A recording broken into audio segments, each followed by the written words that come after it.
Hello guys, welcome back to my channel. তোমরা সবাই কেমন আছো? আশা করছি ভীষণ ভালো আছো। আর আমিও কিন্তু বেশ ভালোই আছি। কিন্তু প্রচণ্ড গরম পড়ে গেছে, বলো, ভীষণ গরম পড়ছে। কিন্তু আজ থেকে তো আরোই বেশি গরম পড়ছে। তো যাই হোক, চলো আজকে চলে এসেছি আরও একটা নতুন পার্ট নিয়ে, মানে বিয়ে বাড়ির। তো সেকেন্ড পার্ট এটা। প্রথম পার্টটা তো দেখিয়ে নিয়েছো গায়ে হলুদে কী কী করেছি না করেছি। আর এখন চলে এসেছি পরের পার্টটা নিয়ে। মানে সায়নিকা আমাকে এত পরিমাণে জোর করেছে, আমি মানে বরযাত্রী না গিয়ে পারলাম না। আমি এই ফার্স্ট টাইম কোনো বান্ধবী দাদার বিয়েতে বরযাত্রী যাচ্ছি। তাও কোনো বান্ধবী, আরও আদার্সে বন্ধু বান্ধবী যাবে সেসবও নেই, মিস্টার ভদ্র যাবে সেটাও নেই, কারণ সবাই এখন বাইরে থাকে, তো মানে চলে গেছে। তো কারোর না কারোর প্রবলেমও আছে বাড়ির জন্য, তো সবাইকে যেতে পারছে না। আর সায়নিকা বলছে যে তুই চল, তুই না হলে আমি একদম যেতে পারবো না, আমি একা হয়ে যাব, আমার কেউ নেই।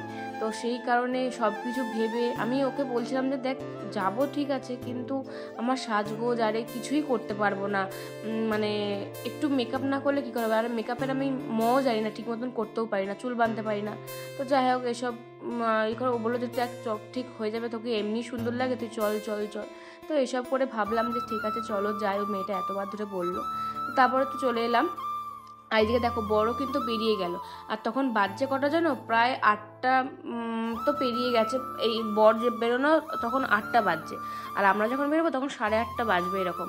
তো হরিপাল বুঝতে পারছো কত দূর। আমি তাই ওকে বলছিলাম যে কখন যাবে, আর আমাকেও বলেছিল দুপুরবেলাতে টাইম দিয়েছিল যে 6:30 7টার মধ্যে বেরিয়ে যাবো। তো আমি তো সেই একটুখানি 1 ঘন্টা মতন শুয়েই তারপরে রেডি হতে শুরু করছিলাম, জানছি যে যদি লেট হয়ে যায় সেই জন্য। তো আমি তো সেরকম কিছুই সাজিনি, দেখতেই পাচ্ছ। মেজদি আমাকে সুন্দর করে শাড়িটাকে পরিয়ে দিয়েছে, ওরই শাড়ি এটা। আর ব্লাউজটা আমি নিজে কিনেছিলাম। তোমাদের যদি লিঙ্ক চাই বলো, আমি লিঙ্ক দিয়ে দেবো। আর চুলটা কিছুই বাঁধিনি, বোন চুলটা বেঁধে দিয়ে গেছিলো, সেটা দুপুরবেলা খোলা ছিল। এখন আমি জাস্ট মেজদি খোপা করে দিয়েছে, খোপা করে নিয়েছি। আর সায়নিকা একটা ফুল দিল, ফুলটাকে জাস্ট জড়িয়ে দিয়েছে কোনো রকমে। এই যা। তো তারপরে দেখো, ওই যেটুকু মেকআপ পারি ওই মেকআপ করে আমি কিন্তু চলে এসেছি। সবাই বলছিল যে তোকে খুবই সুন্দর লাগছে একদম, মানে আমার তো একদম ভালো লাগছিল না, কারণ ওরা সব মেকআপ করেছে আর সেখানেতে আমি একদমই মেকআপ করিনি। সায়ন্তনদার বান্ধবীরা সবাই মেকআপ করেছে, সায়নিকা মেকআপ করেছে, যদিও ওরা সায়নিকা মেকআপ আর্টিস্টদের কাছে মেকআপ করেনি, ঋতুদের কাছে করে দিয়েছে, কিন্তু খুব সুন্দর মেকআপটা করেছিল। তো সেই জন্য আমি দেখ তোর কাছে আমাকে খুবই একদম ফিকে লাগছে, মানে মেকআপ লুকের কাছে নো মেকআপ লুক হয়ে গেছে। তো তোমরা জানিও আমাকে কেমন লাগছিল। আর এদিকে তো বাসে খুবই নাচানাচি হচ্ছিল, বাস তো ছেড়ে দিয়েছে। তারপর অনেকক্ষণ, প্রায় 2.5 ঘন্টা পরে গিয়ে আমরা সবাই মিলে পৌঁছেছি। আর আমি মাথায় ওড়না নিয়ে নিয়েছিলাম, কারণ এত হাওয়া দিচ্ছিল, মানে চিন্তার বাইরে। আর সবাই ধরো জানলাধারী বসবে, জানলা খুলে রাখতেই চাইছিল, তো সেই জন্য আমি মাথায় ওড়নাটা নিয়ে নিয়েছিলাম। আর প্রচণ্ড পরিমাণে খুকুখানি কাশি হচ্ছিল, আর প্রচণ্ড মানে আমার আটকে যাচ্ছিল। আর এইটার জন্যই আমার গলা একদম বসে গেছিলো, ধরে গেছিলো, অবস্থা পুরোপুরি খারাপ হয়ে গেছিলো। তো যাই হোক চলো, আমরা কিন্তু অনেকক্ষণ পরে ফাইনালি পৌঁছে গেছি। মানে প্রায় ওই বললাম না 2.5 ঘন্টা পরে ফাইনালি পৌঁছেছি। মানে এতটা শান্তি লাগছিলো কি বলবো, মানে অতক্ষণ ধরে ওই ঝাঁকুনি খেয়ে আর ভালো লাগছিল না, বড্ড টায়ার্ড লাগছিলো, কারণ সকাল থেকে চলছে একইভাবে। একটুও শুতে পাইনি, ঘুমাইনি। 1 ঘন্টা শুয়েছিলাম ঠিকই এসে, কিন্তু একটুও ঘুমাইনি। দেখবে কোথাও গেলে, কোথাও যাওয়ার হলে একদম ঘুম পায় না, সবসময় মনের মধ্যে কিছু একটা এক্সাইটমেন্ট, টেনশন ঘুরতেই থাকে। তো সেরকমই আমার হচ্ছিলো, আমার একটুও ঘুম টুম হয়নি। তো ফাইনালি দেখো আমরা নেমে পড়েছি। আর এত সুন্দর সাজিয়েছে, চলো তোমাদেরকে ব্যাক ক্যামেরা করে দেখাই কেমন সাজিয়েছে। চন্দননগরের লাইট বুঝতেই পারছো কতটা সুন্দর হয়, মানে একদম লাইটিংটা কিন্তু অপূর্ব করেছিল। একদম পুরো রাস্তার ধারেই, যেহেতু নতুন বৌদির বাড়ি, তো সেই কারণে পুরো রাস্তা থেকে কিন্তু পিচ রাস্তা থেকে একদম বড় বড় লাইট দিয়েছে, খুবই সুন্দর লাগছিল। পুরো এখানটা আমি জানি না, যদিও পুরো বাড়িটা হয়তো এতটাই পোর্শন নাকি জানি না, তো পুরোটা জুড়ে একদম লাইট দিয়েছে, প্যান্ডেল করেছে, খুবই খুবই সুন্দর লাগছিল। আর দেখতেই পাচ্ছ একদম রাস্তার ধারেতেই বাড়ি, মানে বাস লরি সব কিছুই যায়, গাড়ি ঘোড়া সবাই সেজন্য খুব সাবধান করছিল। তো যাই হোক, ভীষণ ভীষণ ভালো লাগছিল, এত সুন্দর সাজানো দেখে আমার মনটাই পুরো মানে খুশি খুশি লাগছিল, যে অনেক দিন পর বিয়ে বাড়ি পাচ্ছি। তো আর অনেক দিন পর বিয়ে বাড়ি পেলাম, অনেক দিন পর। আর সায়নিকা যেহেতু বরের বোন, একটু তো স্পেশাল হবেই। দেখবে যার বিয়ে হয় তাদের বোন বা দিদিরা থাকলে তাদেরকে কিন্তু বেশি একটু কেয়ার করা হয়, এটা বরের বোন বা এটা বোনের দিদি এরকম করা হয়, আমি দেখেছি তো সেই জন্য আর কি। তো ওকে সবাই একটু ভীষণ করছিল। আর ওর বান্ধবী হিসেবে আমি গেছিলাম, সেজন্য আমিও বেশ একটু খাতির যত্ন পাচ্ছিলাম আর কি। তো তারপরে তো আমরা সবার লাস্টে এসেছি, বাসটা সবার লাস্টে এসেছে, বাকি তো অনেক গাড়িতে এসেছে। তো সেই কারণে এত বড় বাসটা পুরো ফাঁকাই এসেছে বলতে গেলে চলে, যে যার মতন করে সবাই গাড়িতে এসেছিলো। এটা একদম আমার মানে অতটা ভালো লাগলো, সবাই মিলে বেশ বাসে যাব এটাই ভালো লাগে। সবাই যদি গাড়িতেই চলে গেলাম তাহলে আর এনজয় বা মজা কী করে বুঝবো। তো পুরো বাসটা মানে ফালতুই করেছে বলতে গেলে চলে, আর একটা দুটো গাড়ি করে দিলেই তাহলে গাড়িতেই সবাই চলে যেত, বাসটা করার কোনো দরকারই ছিল না। তো যাই হোক, অনেকক্ষণ পর বৌদির সাথে দেখা হলো, আর বৌদি তো এখন মিষ্টি মিষ্টি ননদকে পেয়ে তো মানে কি বলবো, ছবি টবি তুললো, অনেক গল্প করলো। তারপরে আমিও গেলাম, আমিও বললাম আমার ক্যামেরাটা একটু ধরে দেয় 1900-কে। 1900 সবাই হাই হ্যালো করছিল, আর সবাই এত এত ভালোবাসা দিচ্ছিল কি বলবো। মানে ক্যামেরা যখন থেকে অন থাকে তখন থেকে কেউ না কেউ উকিঝুঁকি মারে যে আমরা কিন্তু দেখি তোর ভিডিও, আমাদের কিন্তু নিবি, আমরা কিন্তু তোর ভিডিও খুব ভালোবাসি, মানে এরকম বলতেই থাকছিল। আমার এত ভালো লাগছিল কি বলবো, সবাই মানে 100 জনের মধ্যে প্রায় 90 জন এই কথাটাই আমাকে বলেছে, সেই জন্য আমার এত ভালো লাগছিলো। এমনকি নতুন বৌদির সঙ্গে যখন দেখা করতে গেলাম, নতুন বৌদি বলছে তুমি তো ভিডিও করো না, তুমি তো ব্লগ করো, তোমার ব্লগ কিন্তু আমরা সবাই দেখি। আমার এত ভালো লাগলো এই কথাটা শুনে যে বৌদিরাও ভিডিও দেখে আমার, তো ভীষণ ভীষণ ভালো লাগলো। সেদিন যে গোলাপ ফুলটা পেয়েছিলাম সেটা বৌদিকে দিয়েছিলাম, দেখতেই পেয়েছো। তো বৌদি আবার আসার সময় আমাদেরকে দিয়ে দিল, আর বৌদির সাথে যে নতুন কথা বলছি, মানে এসে যে একটা নতুন তাও আবার বান্ধবীর দাদার বউ, মানে এটা না মনেই হচ্ছিল না, জানো তো। বৌদি এত ভালো, এত মিষ্টি, মানে যতটা সুন্দর মিষ্টি দেখতে ততটা সুন্দরই কিন্তু মিষ্টি ব্যবহার। সেজন্য এত ভালো লাগছিলো যে নতুন দেখছি বা নতুন মিশছি, এই প্রথম দেখা হচ্ছে, সেটা মনেই হচ্ছিল না।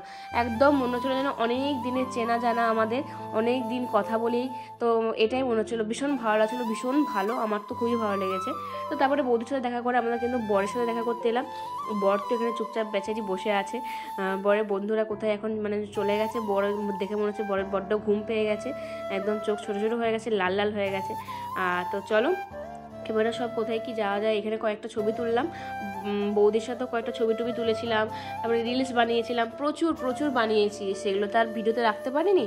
তারপরে এদিকে চলো স্টলে দেখি কি কি আছে না আছে, কারণ প্রচণ্ড খিদে পেয়ে গেছে, কখন সে দুপুরে খেয়েছি, সন্ধ্যাবেলাতেও কিছু খেয়ে আসা হয়নি। তো সেজন্য আগে এখানেই খেলাম। এখানে তখন কটা বাজবে, 10:30 11টা বাজছে, তখন স্টলে আমরা খাচ্ছি। তো চলো কী কী স্টলেতে ছিল সেগুলো তোমার সাথে শেয়ার করি। প্রথমে কিন্তু ছিল বেবি ফিশ ফিঙ্গার, তারপরে ছিল কিন্তু পনির চিজ বল, আর ওদিকে ছিল চিকেন হরিয়ালি কাবাব, আর ছিল চিকেন টিক্কা কাবাব। এত ফ্যান্টাস্টিক খেতে হয়েছিল, মানে চিন্তার বাইরে। বিশ্বাস করো কাবাবগুলো এত সুন্দর একটা স্মেল আসছিল, দুটো কাবাবই এত ফ্যান্টাস্টিক খেতে ছিল, খুবই বলবো মানে দারুণ। আর আমার যেহেতু পনির খেতে খুবই ভালো লাগে, সেজন্য পনির বলটাও খুবই ভালো লাগছিলো, চিজ দেওয়া ছিল ভিতরটা, সেটাও খুব ভালো লাগছিলো। আর ফিশ ফিঙ্গারটাও সেটাও কিন্তু খুবই সুন্দর ছিল। তো এগুলো তো খাচ্ছিলাম সবাই মিলে, বেশ ভালো লাগছিলো।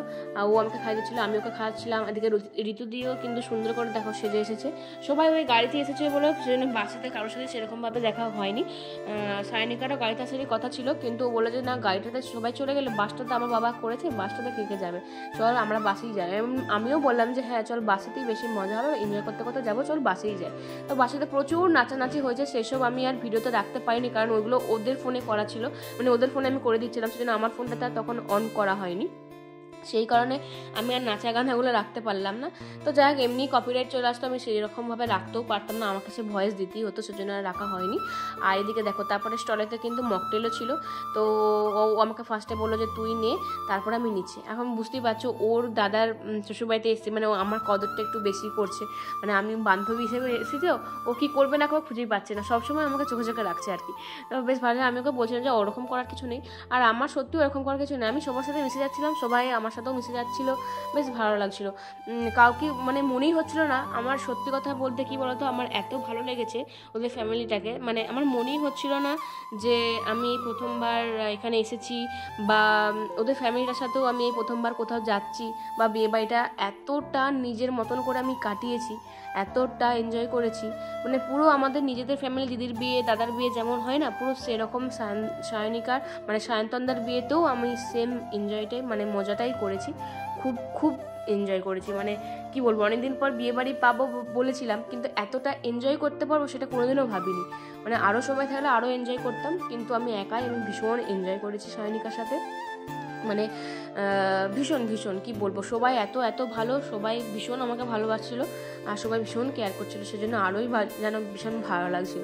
তো যাই হোক, তারপরে কিন্তু মেসোমশাই আরে কাকুরা সবাই বলছিল যে খেতে বসে পড়ো, কারণ 12টা বাজছে, আর কত লেট করবে। মানে সায়নাকে বলছিল কি দাদার বিয়েটা হোক তারপরেই খাবো, বা আর একটু পরে খাবো, কিন্তু ওরা বলছিল না 3টে বেজে যাবে, তাহলে কখন খাবে, 3 সাড়ে 3টে বেজে যাবে। তো সেজন্য আমার মনে ঠিক আছে চল খেয়েই নিই, যতটা পারবো অল্প স্বল্প করেই খাবো। তো আবার আমরা খেয়ে নিলাম। প্রথমে কিন্তু চিকেন ড্রামস্টিক পড়ে গেছে, মানে অপূর্ব খেতে হয়েছিল, আর চিকেন লেগ পিসটা এতটাই বড় ছিল যে আমি পুরোটা খেতেই পারিনি, তারপর আমি সায়নাকাকে দিয়েও দিয়েছিলাম। তো তারপরে এটা খেতে খেতে তারপর তোমাদের সাথে তো আমার মেনু কার্ডটা মনে শেয়ার করা নেই, নাকি করলাম বলো তো, মেনু কার্ডটা শেয়ার করে দিচ্ছি। তোমরা দেখতেই পেয়েছো কত কত মেনু করেছে, কত কত আইটেম আছে, আমার এখন এই মুহূর্তে মনেই পড়ছে না।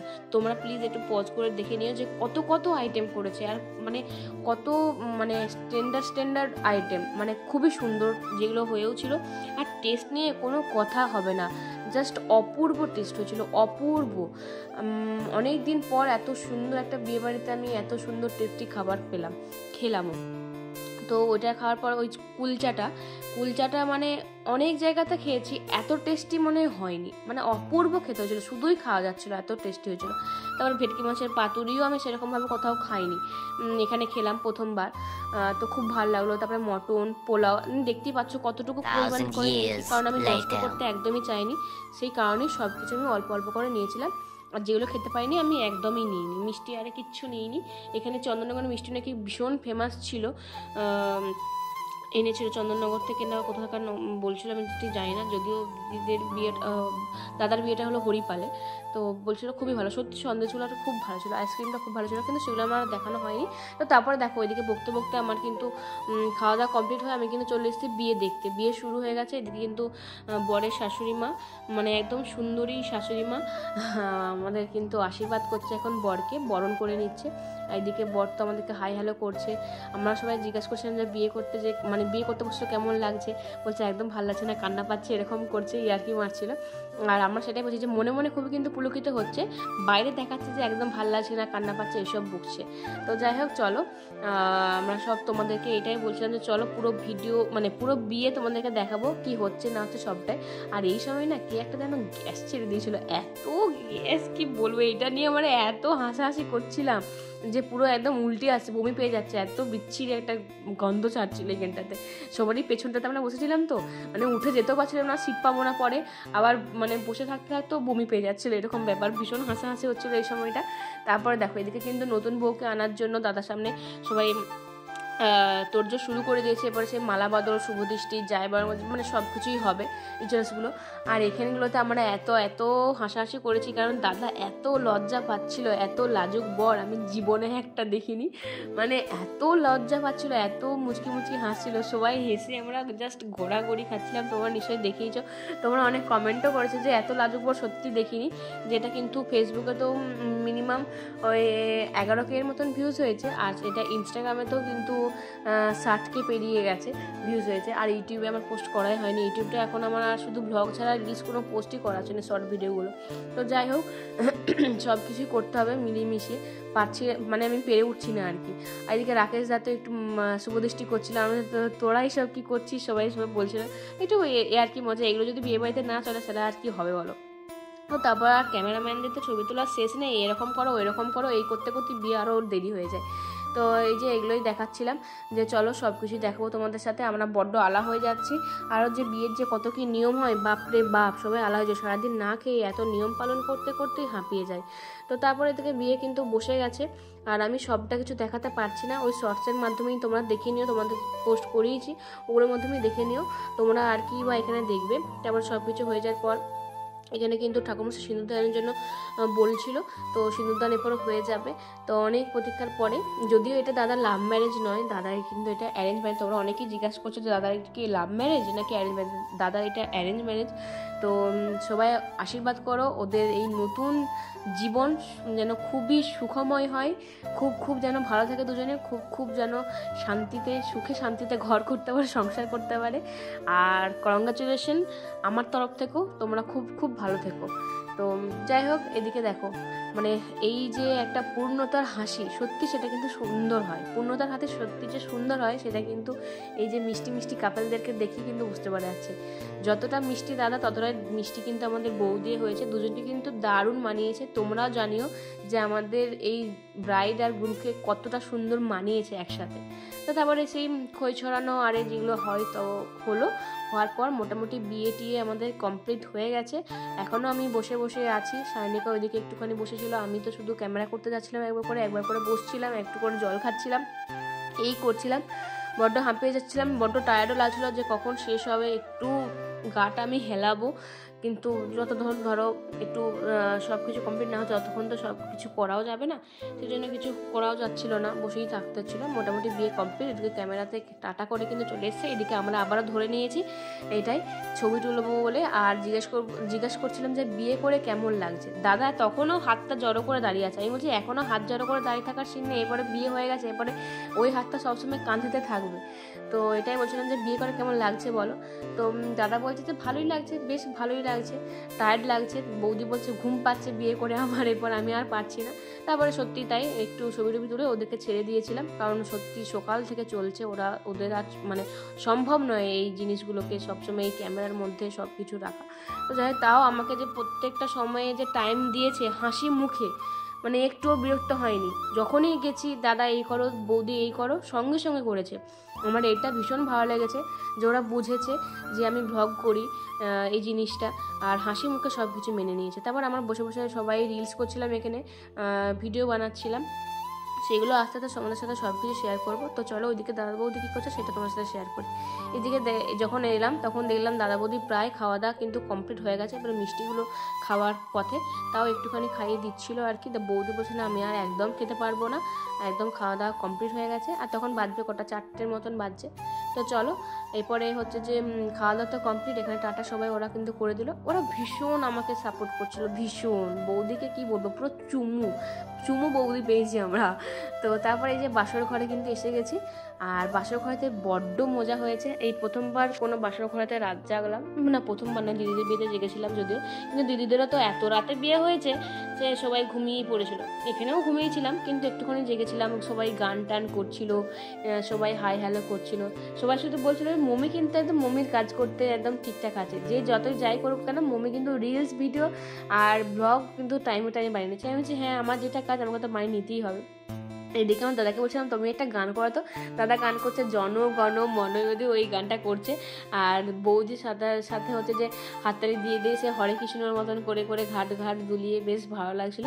আর তারপর দাদার বান্ধবী মানে প্রিয়াঙ্কা দি আরে সবাই আমরা সব গানেনলা টানেনলা খেললাম। তারপরে কিন্তু আমরা সবাই ঘুমিয়ে পড়েছিলাম, দাদারাও চলে গেছিলো অন্য জায়গায়, আমরাও কিন্তু শুয়ে পড়ছিলাম তারপরে। তো চলো আজকের মতো ব্লগটা এই পর্যন্ত। কেমন লাগলো অবশ্যই জানো, যদি ভালো থাকে অবশ্যই লাইক করো, শেয়ার করে দিও। দেখা হচ্ছে পরের ব্লগে, বাই।